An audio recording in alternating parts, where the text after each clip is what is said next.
Bom dia. Está sujo. Vocês estão bem?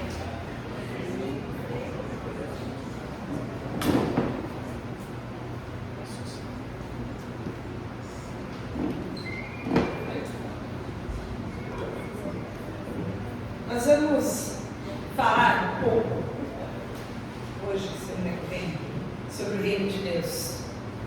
A gente está acostumado a falar sobre o reino. A pastora acabou de orar. Suas últimas palavras foi que o Senhor possa fazer a tua vontade, venha a tua vontade do reino sobre nós. E a gente tem aprendido e orado a nossa vida inteira que venha o teu reino, seja feita a tua vontade. Mas o que é o reino de Deus? O que é o reino de Deus? Você consegue entender o que é o reino de Deus? Esse assunto que é um assunto tão recorrente na Escritura, principalmente no Evangelho. A gente entende quando a primeira vez que o Evangelho foi pregado, foi antes de Jesus, o precursor, que foi João Batista. A primeira mensagem de João Batista foi: arrependam-se de seus pecados, porque o reino dos céus está perto. Você abre a sua Bíblia já em Mateus 3, e João Batista está anunciando antes da chegada de Jesus, falando: olha, vocês precisam se arrepender, porque o reino do céu está chegando. E a primeira mensagem de Jesus foi exatamente a mesma de João Batista. Você vê isso em Mateus 4:17. Então Jesus, nos capítulos seguintes, versículos seguintes, chama os seus discípulos e ele comissiona os seus discípulos para pregarem uma mensagem. E a mensagem que Jesus direciona é a seguinte: vão e anunciem isso. O reino do céu está perto. O reino do céu e o reino de Deus, o reino dos céus é a mesma coisa. Quando você lê o reino dos céus, você vai ler o reino dos céus em Mateus, mas em Lucas e Marcos você vai ver o reino de Deus, é a mesma coisa. Que reino é esse? De que reino que Jesus está falando? Quando nós falamos em reino, quando nós pensamos em reino, a nossa imaginação, a nossa criatividade nos leva para um lugar de época, talvez para uma monarquia, talvez para um palácio, talvez para um castelo, para um rei, para um trono, para uma coroa, talvez para uma situação muito distante, muito longínqua. Se a gente pensar em reino dos céus, então a gente pensa em anjo, em harpa, em nuvem fofinha. Como que a gente traz essa realidade do reino de Deus para a nossa vida hoje? Como que a gente entende esse anúncio tão poderoso que Jesus está fazendo, que pode tocar e transformar a minha vida? Se o anúncio é tão poderoso que é o principal assunto de todo o Evangelho, a chegada, a transformação que o reino de Deus vai trazer na minha vida, Jesus nos ensina a começar a nossa oração pedindo que esse reino venha sobre mim. O que isso quer dizer? E é tão importante, existem tantos segredos sobre esse reino, que Jesus vai traduzir isso em parábolas. Você vai abrir depois Mateus e você vai ver que Jesus vai contar 6 parábolas para falar sobre os segredos do reino. Ele vai contar essas histórias, essas parábolas de um fazendeiro, de uma árvore, de uma cozinheira, de um tesouro, um comerciante, um pescador. Mas o que é o reino de Deus? O que é o reino dos céus? E hoje, basicamente, eu gostaria de pensar com você em 4 conceitos que vai nos ajudar a direcionar o nosso pensamento para que a gente possa, então, juntos na semana que vem, orar juntos para que esse reino venha e a gente compreenda como que esse reino pode ser introduzido e vivenciado na minha vida. Mas o que é esse reino? O reino de Deus, ele pode ser destrinchado basicamente em 4 conceitos: que o reino de Deus, onde quer que ele se manifeste, ele é espiritual, ele é visível e ele é presente, ele é agora e ele também vai se manifestar no futuro. Então a gente vai desenvolver esses 4 conceitos que estão também interrelacionados. Em primeiro lugar, o reino de Deus é aonde quer que o domínio, o governo, o poder de Deus se manifeste. Aí você pergunta: ué, Mas a gente não estava cantando agora que Deus é soberano? Que Deus é poderoso, Ele é soberano sobre todas as coisas? Sim, Ele é poderoso e soberano sobre todas as coisas. E existem muitos versículos que falam sobre isso. Salmo 47, 2 fala que o Senhor Altíssimo é temível, Ele é o grande rei sobre toda a terra.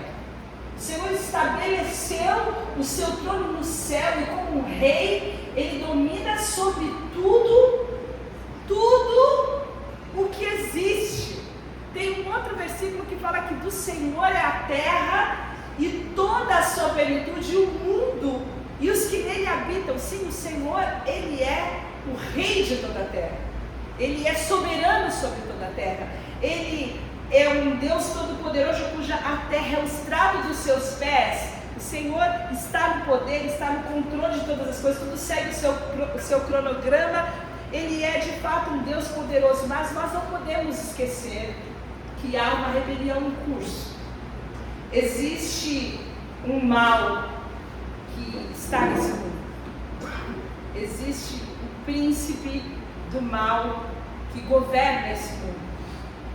Se você ouviu as últimas notícias, se você recebe notícias, eu não sei por onde você recebe as suas notícias, você vai perceber que o mal parece que se avoluma a cada dia. O mal que parecia que a violência, a maldade estava do lado de fora das nossas casas, agora as notícias que a gente recebe é que as pessoas estão se matando dentro de casa. É que os pais matam os filhos matam os pais, os irmãos se matam, as pessoas vivem em cárceres privados, as mulheres esfaqueiam os maridos nunca mataram tanto as suas mulheres, a desgraça, a violência do lado de fora também é terrível, homens de bem são assassinados por snipers, e a gente está vivendo um caos absurdo porque há uma rebelião em curso. A maldade está em curso. Existe uma descrença, um desamor, um egoísmo. Existem lugares onde o reino de Deus ainda não governa de forma absoluta.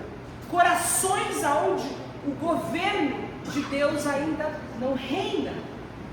E quando nós estamos falando disso, nós estamos falando que a cada pessoa que se rende ao senhorio de Cristo, o mal perde seu espaço. Cada pessoa onde o governo e o reino de Deus avança, cada vez que a generosidade vence o nosso egoísmo, o mal perde o seu domínio no nosso coração. Cada vez que uma pessoa é perdoada, o mal perde o domínio no nosso coração. Cada vez que uma oração de rendição é feita, o mal perde o domínio no nosso coração e o reino de Deus se manifesta. Nós estamos falando que existe uma rebelião em curso. E enquanto existirem corações onde a maldade ainda impera, onde não houve uma rendição ao governo de Deus, ali ainda o governo e o reino de Deus não se manifestou. Mas todo lugar onde há a manifestação do governo de Deus, ali existe o reino de Deus. Nós sabemos que haverá um momento onde toda a bondade de Deus vai se manifestar.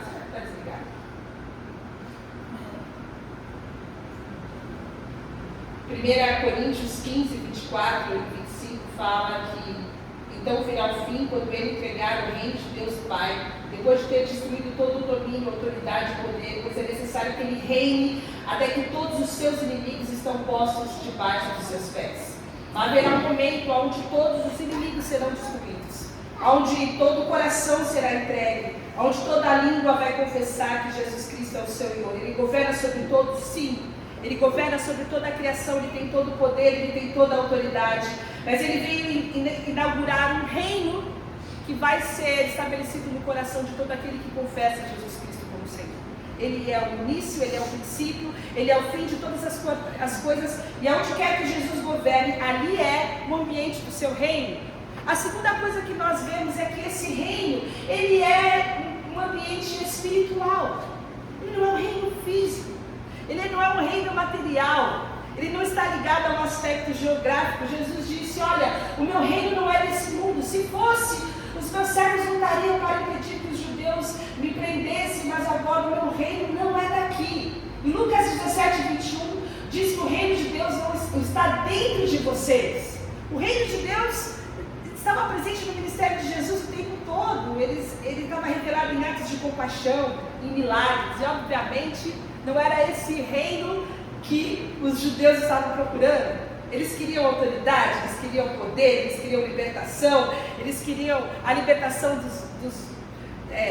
material. E você deve fugir de toda teologia que relacione o reino de Deus com riquezas materiais, com relevância, com poder, porque isso é uma deturpação das escrituras e do evangelho do reino, porque o reino de Deus não é sobre autoridade, sobre poder, sobre relevância, mas é sobre um coração derramado, um coração submisso. O reino de Deus é sobre quem declara Jesus Cristo como Senhor, sobre quem quer viver a realidade do reino na sua vida, como quem ama Jesus e quer ser um reflexo do amor de Jesus onde quer que esteja plantado. Não é sobre querer ser autoridade, não é querer ser rei, não é querer ser poderoso, não está relacionado a nada disso, não tem nenhum tipo de aspecto material do reino. E também essa manifestação espiritual está ligada à forma com que nós interpretamos a essência do reino. Romanos 14, 17 fala que o reino de Deus não é comida nem bebida, mas justiça, paz e alegria no Espírito Santo. E esse contexto era uma discussão sobre: devemos comer carne? A gente pode beber? A gente pode comer essa comida? A gente pode beber bebida alcoólica? Sobre se prender em coisas que separam as pessoas ao invés de unir. O reino de Deus não é sobre doutrinas que divergem, mas sobre coisas que unem. O reino de Deus é sobre aquilo que nos une, é sobre buscar a justiça, sobre integridade, sobre retidão, sobre a presença de Deus, sobre a paz, sobre reconciliação, sobre a alegria no Espírito. É sobre a essência do reino, não sobre as coisas que dividem. Muitas pessoas têm entendido mal a essência do reino, buscando a natureza daquilo que diverge, que faz com que as pessoas tropecem, ao invés de buscar aquilo que une as pessoas. O reino de Deus é justiça, o reino de Deus é paz, o reino de Deus é alegria. Essa é a essência do reino de Deus. E esse reino, que não é um reino físico, não é um reino que é espiritual, não é um reino geográfico, é um reino que se manifesta onde quer que exista o domínio do coração das pessoas. Ele vai ser visível. Como que vai ser visível se ele não é geográfico? Como vai ser visível se ele não é material? Ele vai ser visível hoje na igreja. O que é a igreja do Senhor? A igreja do Senhor é essa comunidade de almas cujo coração reconhece a Deus como um rei soberano. A igreja hoje é aquela que reconhece que Deus é um rei e é composta daqueles que são os seus súditos. O reinado de Jesus, ele aconteceu antes da instituição da igreja, quando ele criava todas as coisas, quando ele tinha o domínio, como nós cantamos, sobre os relâmpagos dos trovões. Se você encher o seu peito de ar, você vai entender que ele mantém com poder todo o universo, porque a palavra fala que o fôlego que existe nos nossos pulmões é dado por ele, ele sustenta, ele mantém o universo. Antes de nós existirmos, ele já governava o universo. Mas depois que a igreja foi constituída, a igreja é o conjunto de pessoas que entende que Jesus, o Rei de toda a glória, deixou a sua glória, renunciou o seu poder e a sua majestade para se fazer um de nós.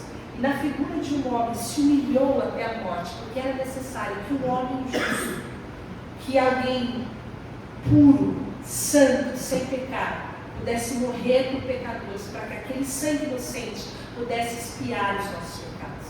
E por causa do pecado que foi expiado, hoje nós podemos ser chamados família. Hoje nós podemos ser santos e considerados família de Deus. Então nós que somos a família de Deus, somos também a igreja de Jesus. E por causa de Jesus, esse reconhecimento de quem Jesus é, o Rei, o nosso Senhor, nós vivemos para reconhecer o senhorio de Cristo, do nosso Senhor nas nossas vidas. Essa essência do reconhecimento de quem Deus é, faz de nós a sua igreja e faz de nós os seus súditos. Deus nos criou para sermos a sua família. Quando você abre a Bíblia, lá no comecinho, antes dos evangelhos, lá em Gênesis 1 e 2, você vê que ali havia um reino perfeito, de um relacionamento perfeito. Gênesis 1 e 2, havia uma família perfeita, de um relacionamento integral.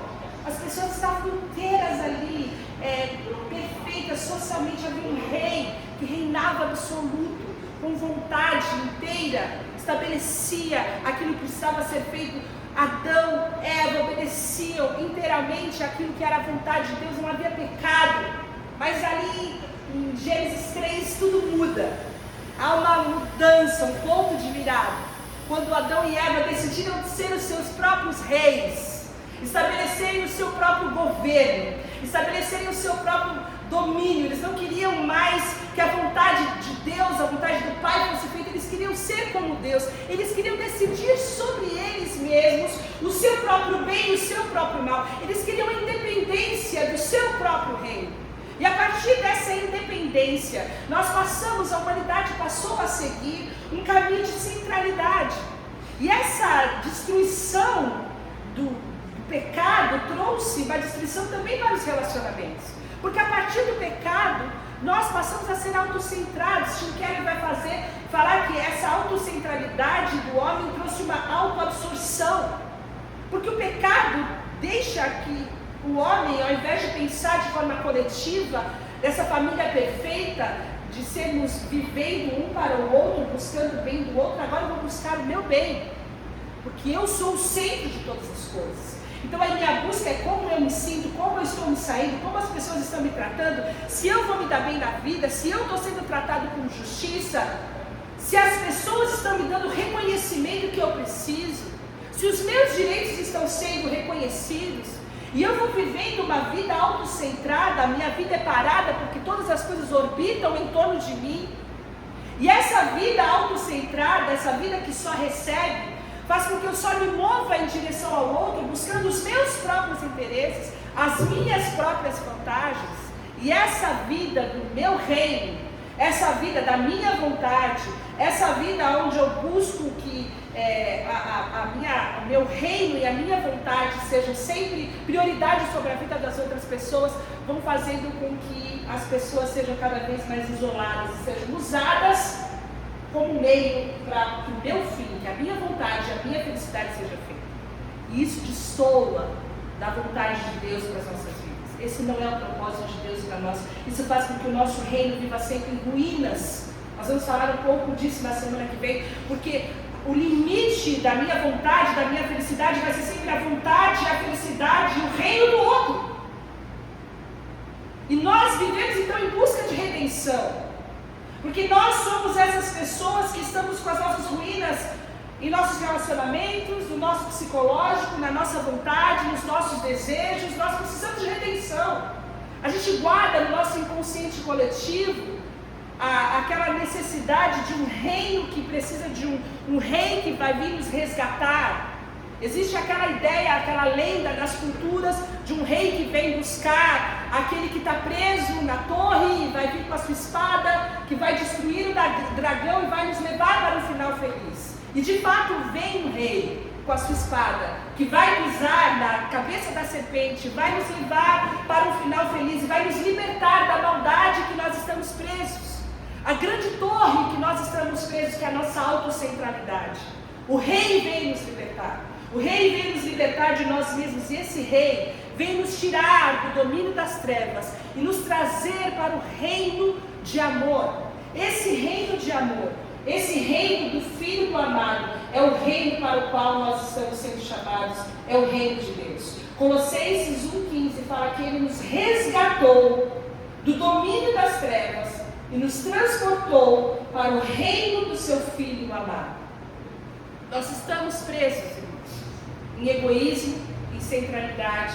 Nós estamos presos na maldade, que é fruto da nossa cultura, é fruto da nossa carne, é fruto dos nossos impulsos, é fruto do nosso ímpeto, que nos prefere sempre em detrimento aos outros. E Deus vem nos resgatar da nossa vã maneira de viver, para que a gente possa viver os princípios do reino. E o texto de Tessalonicenses fala: pois vocês sabem que tratamos cada um como um pai trata seus filhos, exortando, consolando e dando testemunho para que vocês vivam de maneira digna de Deus, que os chamou para o seu reino e a sua glória. Deus nos chamou para o seu reino, Deus nos chamou para a sua glória, e a salvação implica nessa mudança de reino, nessa relação de centralidade, onde não sou mais eu que vivo no centro, onde não sou mais eu que estou assentada no trono, fazendo as grandes decisões da minha vida. Não sou eu mais que estou sentada no trono, querendo que todos venham a mim, e todos tragam a felicidade para mim, e todos me reconheçam, e todos venham a mim para trazer a felicidade para mim, mas eu permito que Deus sente no trono da minha vida, que Ele governe sobre a minha vida, que a vontade dEle seja acima da minha vontade, que o desejo dEle esteja acima dos meus desejos, que o reino dEle seja estabelecido através da minha vida, e eu não mais quero que tudo gire em torno de mim, mas tudo vai girar em torno dEle. Se tudo é para você, se tudo é por você, se tudo é para você, pode ser que você esteja sentado no seu trono, porque a palavra de Deus fala em Romanos 11:36, que dele, por ele e para ele são todas as coisas. Dele, por ele e para ele são todas as coisas. Esse é um princípio do reino de Deus. Cristo é o centro de todas as coisas. Quando nós entendemos isso, nós entendemos que a igreja é o lugar onde Cristo está assentado, e todas as coisas se movem em torno dele, todas as coisas acontecem por meio dele, e tudo o que acontece para ele, não só nos movimentos litúrgicos, mas a nossa casa, no nosso trabalho, nas nossas relações, nas nossas redes sociais, nos nossos pensamentos, nos nossos tempos, no nosso secreto. Tudo o que acontece por causa dele. O nosso sustento, a nossa provisão, não é porque a gente é muito bom, a gente é muito inteligente, a gente é muito bem relacionado, a gente chegou lá. Não, é por causa dele. Porque ele é bom, porque ele é misericordioso, porque ele olhou para nós com graça, porque ele atendeu, porque ele teve favor para conosco. Não acontece para que a gente seja bem sucedido, acontece para que Ele receba toda a glória na nossa vida. É para que Ele seja reconhecido na nossa vida, para que as pessoas olhem para nós e vejam Jesus na nossa vida. É para que tudo que aconteça na nossa vida seja um lugar, seja um altar, a nossa vida seja um altar, para que as pessoas olhem para nós e reconheçam Jesus na nossa vida. Isso é viver como igreja, isso é viver como uma igreja que reflete o reino de Deus, um lugar visível, um lugar aparente, onde o reino de Deus é conhecido. E por último, irmãos, o reino de Deus, ele acontece em dois tempos, em dois elementos, um elemento no presente e um elemento no futuro. No presente, porque, como nós estamos falando, Deus é soberano em nossos corações. Agora, hoje, você vai ter uma oportunidade de fazer a sua vontade, de fazer do seu jeitinho, ou de fazer do jeitinho de Deus.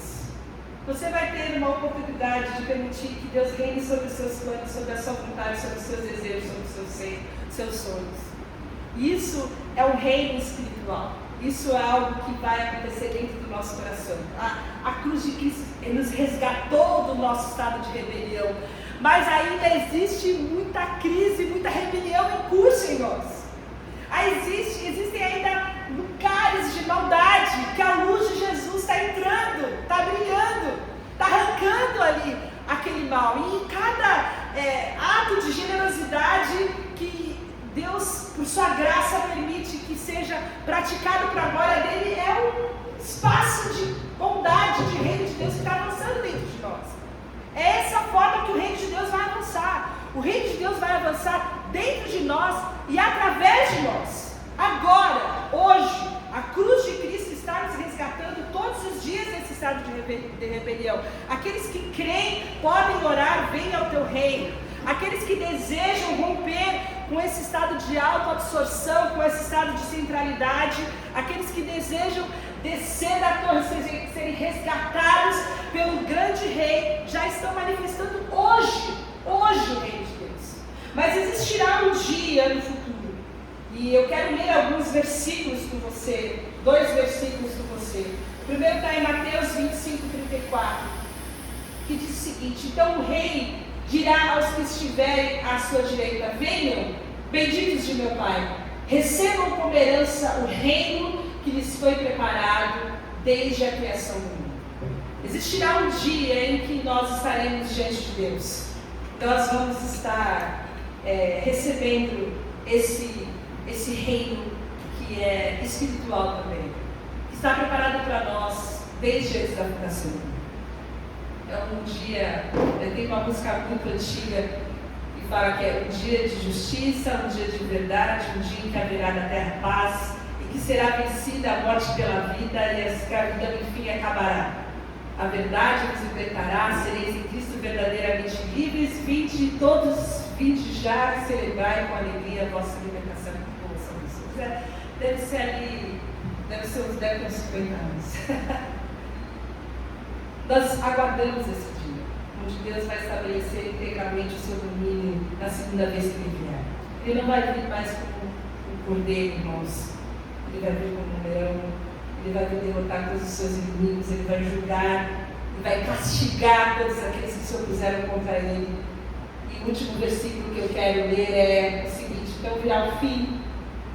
Esse texto que nós já lemos: Cristo destruirá todos os governos espirituais, todas as autoridades, poderes, e entregará o reino a Deus Pai, pois Cristo tem que reinar até que Deus faça com que Ele domine sobre todos os seus inimigos. E o último inimigo que será destruído é a morte. Haverá um fim. Eu quero que você pense isso cada vez que você vê uma maldade, seu coração ficar angustiado. Seu coração fica angustiado às vezes, não fica? Você pergunta: até quando? Haverá um fim. Haverá um fim. Haverá um dia em que a morte será vencida. Haverá um dia em que o mal será totalmente destruído. E que Cristo vai reinar totalmente. Todos os governos, todas as autoridades do mal serão entregues a Ele. Nós aguardamos esse dia. Mas até que esse dia venha, nós vivemos nesse ínterim entre o já e o ainda não. Já. Cristo já reina nos nossos corações. O reino de Deus já chegou. O reino de Deus já está perto, mas ele ainda não veio definitivamente. Ainda existem corações rebeldes que não conhecem a boa mensagem do reino de Deus, que o reino do amor chegou para nos libertar da maldade. Nós não precisamos ficar debaixo da maldade, nós não precisamos ficar debaixo do império das trevas. Nós não precisamos ser egoístas, nós não precisamos ser maus, nós podemos viver o reino do amor. Essa é a grande notícia do Evangelho. A grande notícia do Evangelho não é uma notícia vingativa, a grande notícia do Evangelho não é uma notícia que separa as pessoas, que exclui pessoas. A grande notícia do Evangelho é uma notícia para chamar as pessoas, para que as pessoas venham e conheçam a mensagem do reino do amor.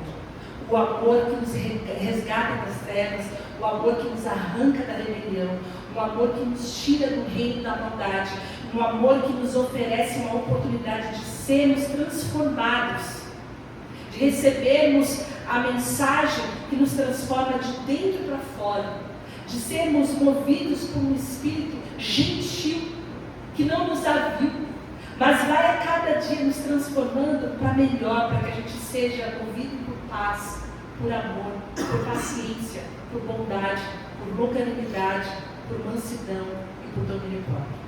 Eu quero orar para que o reino de Deus seja conhecido por nós, para que o reino de Deus seja visível através de nós. É cansativo viver uma vida autocentrada. Sabe por quê? Porque nós somos frustrados. Sabe por que nós somos frustrados? Porque ninguém nunca vai ser suficiente para preencher todas as suas expectativas. As expectativas que você tem das pessoas, elas nunca vão ser suficientes para serem preenchidas. Nem na sua família, seus amigos, seus clientes, sempre todo mundo vai falhar com você. Se o mundo te tiver a responsabilidade de fazer você feliz, se o mundo tiver a responsabilidade de te entregar tudo aquilo que você precisa, você está em maus lençóis.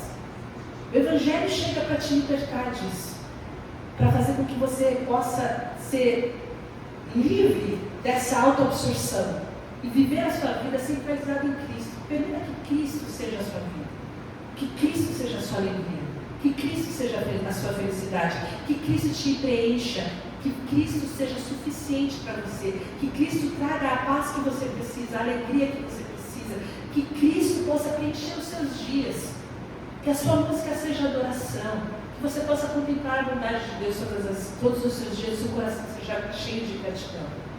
O meu desejo é que você possa levantar do trono, permitir que Cristo se assente no trono da sua vida, porque ao contemplar a beleza do amor de Jesus por você, nenhum outro amor vai ser suficiente para suplantar esse amor. Nenhum outro amor. Não há nenhum outro amor maior que o amor de Jesus. Um amor que se entregou, um amor que nos mantém, um amor que nos suporta como nós somos todos os dias. O amor de Jesus não ficou lá na cruz, não é um amor do passado, é um amor presente, é um amor que nos sustém e nos mantém todos os dias. É um amor para o futuro. Esse é o amor perfeito. E esse amor é a base do reino. É aquilo que nos faz estar ligado a Ele com linhas invisíveis. Por isso, esse é o meu convite. Você permita que um reino de amor invada a sua vida. E esse reino de amor possa se assentar no trono do seu coração. E você, ao invés de viver uma vida autocentrada, viva por causa do amor de Jesus, viva para o amor de Jesus e viva pelo amor de Jesus. Amém? Vamos orar. Senhor, nós te agradecemos pelo teu amor, nós te agradecemos pela tua entrega, nós te agradecemos porque o Senhor veio nos resgatar, nós te agradecemos porque o Senhor veio consertar o problema do pecado, e o Senhor veio nos colocar de volta ao propósito de nós sermos uma família, de nós vivermos em plena comunhão contigo. O Senhor veio resolver o problema da rebelião e o problema da maldade do nosso coração. E eu peço que o Senhor possa permitir que o teu reino invada o nosso coração. Todos os aspectos, todos os espaços do nosso coração, onde ainda nós precisamos ser tratados pelo Senhor, onde existe egoísmo, onde ainda existe maldade, onde nós ainda somos preconceituosos, onde nós guardamos algum tipo de pensamento, injustiças. Senhor, o Senhor conhece o nosso coração muito melhor do que nós mesmos. Nós colocamos a nossa vida para que o Senhor reine em nós, para que o teu governo, para que o teu domínio venha sobre a nossa vida, para que o mundo possa conhecer o que é o reino do amor através das nossas vidas, para que de fato o teu reino seja visível através da igreja, através de cada um de nós, o Senhor possa ser conhecido, para que o mundo seja um mundo melhor por causa da igreja, para que o mundo seja um mundo melhor, porque existe bondade, porque existe partilha, porque existem atos de amor, porque existe um olhar de bondade, porque existe um abraço acolhedor, porque não existem pessoas que são preconceituosas, porque existem pessoas que estão dispostas a ouvir, porque existem pessoas que estão dispostas a se sentar para acolher outras pessoas por causa do amor de Jesus. Nos torna uma igreja efetiva, uma igreja que reflete com atos de amor e bondade o que é o reino de Deus. Eu peço a Deus que o teu reino venha sobre nós e o teu reino se expanda através de cada um de nós, em nome de Jesus. Amém.